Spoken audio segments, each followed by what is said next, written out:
J'ai voulu aussi marquer, si c'était nécessaire, d'autres aspects qu'on évoque peut-être moins à tort de ce formidable département, de ce formidable territoire, de cette formidable région qu'est la Réunion.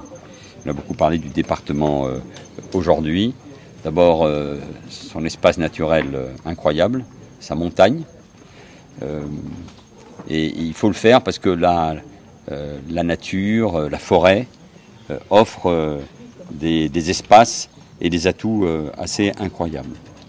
Ensuite, j'ai voulu en effet souligner dans une exploitation exemplaire, je réponds à votre question, ce qu'est l'agriculture déjà réunionnaise à travers des petites exploitations, une grande diversité, une grande diversification, et rappeler que la canne est l'âme de ce territoire et qu'elle permet aussi, à travers un certain nombre d'outils, l'élevage et également demain plus que jamais des sources d'énergie dont on a besoin. Nous l'avons fait en présence aussi du vice-président de la Commission européenne.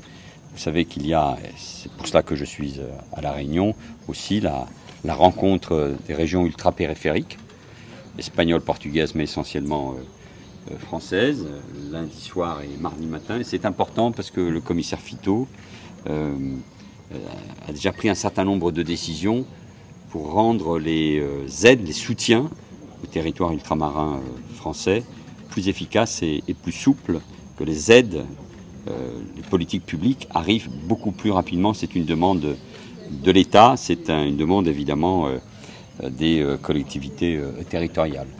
Et enfin, à partir de cette fin d'après-midi, ici même, et nous allons poursuivre ensemble, marquer aussi la priorité à la mémoire et à la culture.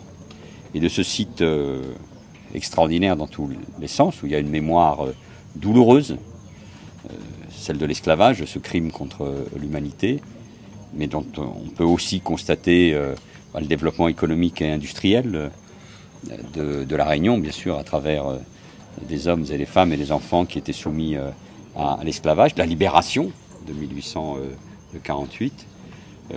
Eh bien, ce lieu qui doit devenir un musée au même titre que le Memorial Act de la Guadeloupe ou d'autres lieux de ce type, je pense également à la Nouvelle-Calédonie, au centre culturel Djibaou, ici que cette mémoire de l'esclavage rayonne parce que nous avons besoin de cette mémoire pour regarder l'avenir, de transmettre cette histoire, mais également des valeurs à la jeunesse. Et on ignore, je crois, un peu partout ce qu'a été l'histoire de l'esclavage, des marrons, de l'exploitation, des habitations,